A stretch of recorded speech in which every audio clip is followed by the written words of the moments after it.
milite pour la justice climatique, un combat qui l'a conduite à s'exprimer lors de la COP28 au mois de décembre à Dubaï.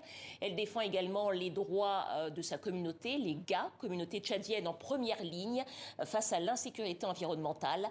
Merem Tahar, bonsoir. Bonsoir. Soyez la bienvenue sur le Journal Afrique. Alors vous êtes membre de l'association Les Femmes de la Diaspora Tchadienne et vous êtes militante aussi pour la justice climatique. Vos actions sont centrées notamment sur la lutte contre la désertification dans votre pays, le Tchad. Est-ce que vous pouvez nous raconter un petit peu? Oui, donc je suis la représentante de l'association Les Femmes de la Diaspora Tchadienne. C'est une association humanitaire, sociale et culturelle.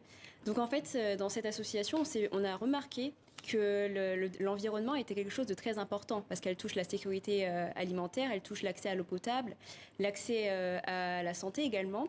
Donc la désertification, c'est un phénomène qui touche le Tchad et le Sahel en général, mais on en parle très peu. Donc l'association, on a travaillé en coopération avec le président de la COP 15, Alain Richard Donvaï, sur ces sujets-là.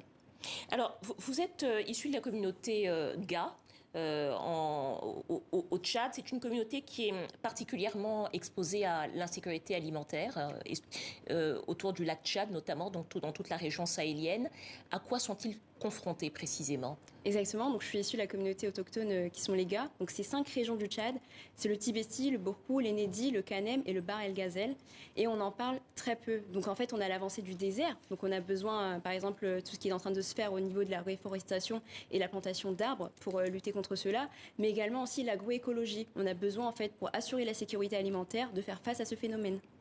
Ça veut dire que aider ce peuple autochtone des GA, c'est aussi lutter contre la désertification et pour la justice climatique. C'est ce que vous êtes en train de nous expliquer? Totalement, parce que nous, on a un peuple, on le sait en Afrique en général, de nature à préserver l'environnement. C'est quelque chose de très sacré. Et à travers ces actions, j'ai envie de montrer qu'on peut le faire davantage et de donner aussi ma voix sur la scène internationale pour alerter.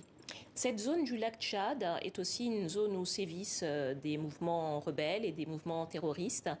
Est-ce que vous pensez que l'environnement joue un rôle dans cette zone et en Afrique, dans plusieurs régions d'Afrique, dans le développement du terrorisme? Tout à fait, parce qu'on a des conflits entre agriculteurs et éleveurs, et c'est un réel problème. Donc savoir comment on partage cela entre eux. Donc il faut une communication, il faut sensibiliser, mais aussi leur donner des moyens de trouver des solutions sur l'agriculture, par exemple, la sécurité alimentaire.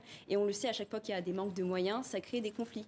Ça crée des conflits et des conflits notamment communautaires entre communautés. Alors, vous vous êtes exprimé à la COP 28, c'était à Dubaï, vous étiez âgée de 23 ans seulement, donc je rappelle que vous êtes étudiante en droit, c'est bien ça? C'est bien ça. Alors, selon vous, puisque vous avez été une des voix de la jeunesse et des femmes, et aussi des populations autochtones, selon vous, quelle voix particulière la jeunesse peut ou doit porter dans ce combat pour la justice climatique?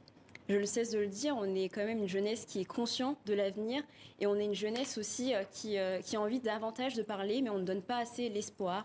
Donc en ayant à la COP28, on a parlé avec tous les jeunes, on s'est réunis sur l'alerte qui se passe généralement avec la justice climatique, mais aussi de montrer que nous les jeunes, c'est notre futur et on a le droit de décider et de dire ce qu'on en pense.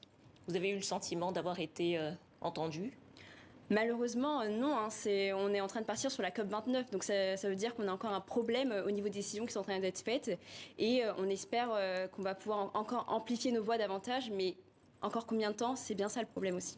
Alors peut-être un dernier mot. Vous venez d'être nommée ambassadrice de la fresque de la désertification par l'ONU. Est-ce que vous pouvez nous expliquer en quoi ça consiste? C'est un jeu éducatif, environnemental.